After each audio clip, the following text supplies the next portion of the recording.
Shalom Bapak Ibu yang dikasih Tuhan. Saya bersyukur sekali bisa kita bertemu lagi dalam ruang renungan gembala. Dan saya berharap Bapak Ibu yang ada di rumah masih tetap bersemangat di dalam menjalani hari-hari ini. Saudara-saudaraku, pada renungan gembala pada hari ini kita akan melihat sebuah kebenaran lagi. Dan siapkan Alkitab saudara dan catatan saudara, kita bersama-sama belajar kembali. Saudaraku, pada beberapa waktu yang lalu saya sudah membagikan bagaimana tentang hal kekhawatiran yang harusnya kita bisa menang terhadap kekhawatiran masalah makan, minum, dan pakai. Saudara-saudaraku, hari ini kita masih coba untuk melanjutkan bagaimana kita menjalani hidup masih dari Injil Matius pasal yang kelima sampai pasal yang ketujuh, yaitu tentang khotbah Yesus di bukit. Pada beberapa waktu yang lalu saya sudah sampaikan bahwa Matius pasal 5 sampai pasal 7 itu merupakan sebuah inti pelajaran penting tentang bagaimana kita menjalani hidup. Perlu Bapak Ibu Saudara-saudara ketahui, pada saat gereja mula-mula atau jemaat mula-mula ada di Yerusalem, dan saat itu dikatakan pada Kisah Para Rasul bahwa mereka hidup bersama di dalam sebuah jemaat di bawah kepemimpinan para rasul itu. Mereka cara hidup jemaatnya itu katanya bertekun dalam pengajaran rasul-rasul. Kisah Para Rasul 2, Bapak Ibu Saudara bisa melihat pada ayat yang ke-41-42 itu mereka bersama-sama dan hidup bertekun bersama dalam pengajaran rasul-rasul. Pertanyaannya, apa yang rasul-rasul ajarkan dalam pengajaran rasul-rasul itu? Tentunya pada saat itu Alkitab belumlah seperti yang sekarang, sudah tersedia luar biasa, sudah tersusun demikian baiknya. Lalu apa yang dibagikan para rasul pada waktu itu ketika berbicara pengajaran rasul-rasul kepada jemaat mula-mula? Bapak Ibu Saudara-saudaraku, dan salah satu inti pengajaran rasul-rasul adalah khotbah Yesus di bukit ini, yaitu Matius pasal 5 sampai pasal 7 ini. Karena ini penting dalam menjalani hidup. Bagaimana kita menjalaninya dengan sesuai gaya hidup kerajaan sorga, bukan gaya hidup dunia ini. Dan saya sudah sampaikan beberapa waktu yang lalu. Nah, saudara-saudaraku, hari ini kita mau melanjutkan lagi satu hal yang juga sangat penting di dalam hal kita belajar tentang pengabulan doa. Doa-doa yang dikabulkan begitu ya. Kita lihat saja Matius pasal 7 ayat yang ke-7 sampai ayat yang ke-11. Kita lihat sama-sama. Mari kita lihat dan kita baca. Mintalah maka akan diberikan kepadamu, carilah maka kamu akan mendapat, ketuklah maka pintu akan dibukakan bagimu. Karena setiap orang yang meminta, menerima, dan setiap orang yang mencari, mendapat, dan setiap orang yang mengetuk, baginya pintu dibukakan. Adakah seorang daripadamu yang memberi batu kepada anaknya jika ia meminta roti? Atau memberi ular jika ia meminta ikan? Jadi jika kamu yang jahat tahu memberi pemberian yang baik kepada anak-anakmu, apalagi Bapakmu yang di surga, Ia akan memberikan yang baik kepada mereka yang meminta kepadanya.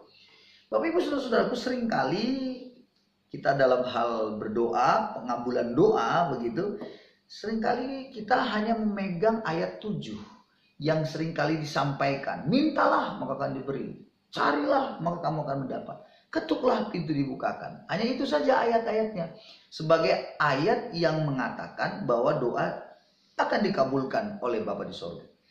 Namun saya mau hari ini kita melihat secara utuh akan ayat-ayat ini.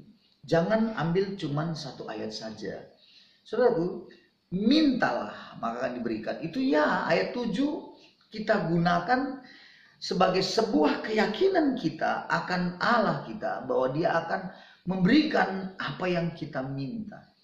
Tapi syarat pentingnya bukan di situ inti daripada pengabulan doa itu. Kalau kita membaca secara keseluruhan, saudara-saudaraku, dikatakan di sini bahwa adakah seorang daripadamu memberi batu kepada anaknya jika ia meminta roti?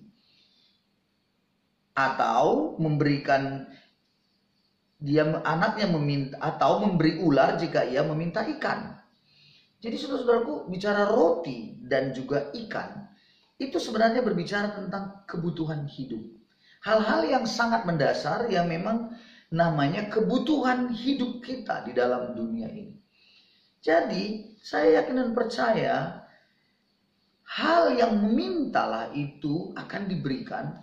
Itu perkara-perkara yang mendasar sekali, namanya kebutuhan hidup.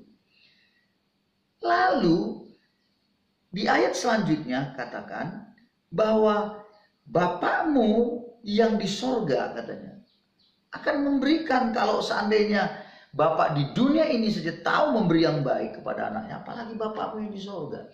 Saudara-saudaraku, menarik sekali kalau kita belajar dari ayat yang 11 ini. Ternyata saudara-saudara, bicara pengabulan doa itu bicara tentang bagaimana kita ini sebagai anak dan dia Bapak kita. Jadi orang-orang yang bicara pengabulan doa harusnya dia sadar bahwa dia itu anak. Dia harus mengerti dan sampai dia tahu persis bahwa dia adalah anak, bukan hamba. Dan dia punya Bapa di sorga yang begitu baik. Jadi bagaimana doa kita akan dikabulkan oleh Allah kita, itu tergantung bagaimana kita menjadikan diri kita ini, yakin akan diri kita ini adalah anak dan dia adalah Bapa kita. Dan setiap pemenuhan kebutuhan-kebutuhan kita, Tuhan akan berikan ketika kita memintanya, saudara-saudaraku. Ketika kita akan mencarinya, Tuhan akan memberikan kepada saudara dan saya. Nah, pertanyaannya yang jadi hal yang sangat mendasar adalah apakah saudara dan saya sudah yakin bahwa saudara dan saya itu adalah anak? Dan dia adalah Bapa kita yang baik. Kalau itu tidak kita miliki sebuah pengertian yang dalam diri kita, maka sebenarnya pengabulan doa itu menjadi sulit bagi hidup kita.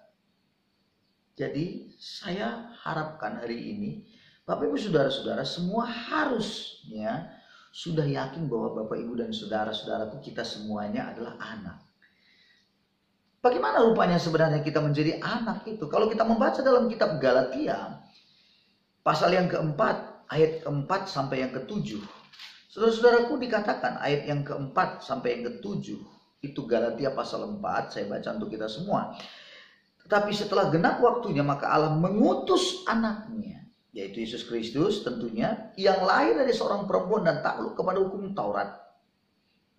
Ia diutus, jadi Yesus diutus ke dalam dunia untuk menebus mereka yang takluk kepada hukum Taurat, supaya kita diterima menjadi anak.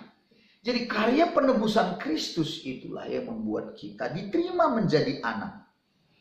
Dan karena kamu adalah anak, maka Allah telah menyuruh roh anaknya ke dalam hati kita yang berseru, ya Aba, ya Bapa. Jadi kamu bukan lagi hamba, melainkan anak. Jikalau kamu anak, maka kamu juga adalah ahli waris oleh Allah kita.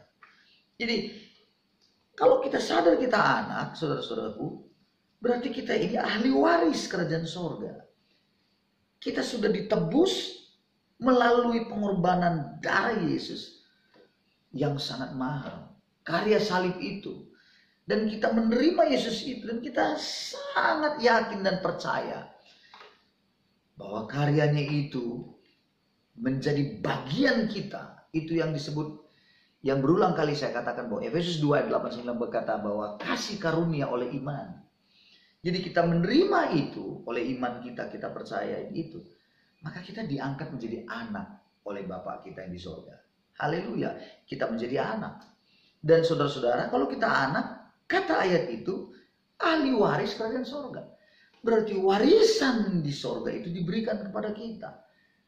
Pertanyaannya, kalau warisan begitu besar yang luar biasa itu pun diberikan kepada kita, masa urusan yang namanya urusan kebutuhan mendasar, kalau minggu yang lalu, beberapa waktu yang lalu saya sudah sampaikan bahwa masalah makan minum pakai, masa Tuhan tidak akan berikan kepada kita, Tuhan tidak sediakan? Tidak mungkin, saudara-saudaraku.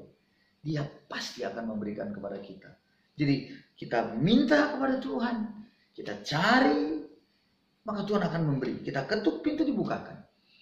Jadi peganglah hari ini bahwa segala sesuatu yang kita minta itu akan dikabulkan oleh Allah kita ketika itu menjadi sebuah kebutuhan kita. Tapi Pak, saya punya keinginan begini-begini, kita banyak keinginan, mau ini, mau itu. Saya mau beritahu, keinginan belum tentu dijawab Tuhan. Tapi keinginan Anda dan saya pasti akan dijawab Tuhan ketika itu sudah menjadi sebuah kebutuhan dalam hidup saudara dan saya. Jadi nikmatilah berkat-berkat Tuhan yang hari ini Tuhan beri. Apa yang ada Tuhan beri. Yakinkanlah hidup Anda sebagai anak. Bahwa Tuhan pelihara hidup Anda dan saya. Bapa di surga memelihara kita. Karena kita adalah anak dan ahli waris daripada kerajaan surga. Jadi mari kita bersuka cita. Mari kita tetap bersyukur dalam menjalani hidup ini. Karena apa? Karena kita adalah ahli waris kerajaan surga. Tuhan memberkati kita semuanya. Bersemangatlah menjalani hidup. Tetap kuat. Maju terus di dalam Tuhan. Tuhan memberkati kita semua. Haleluya. Amin.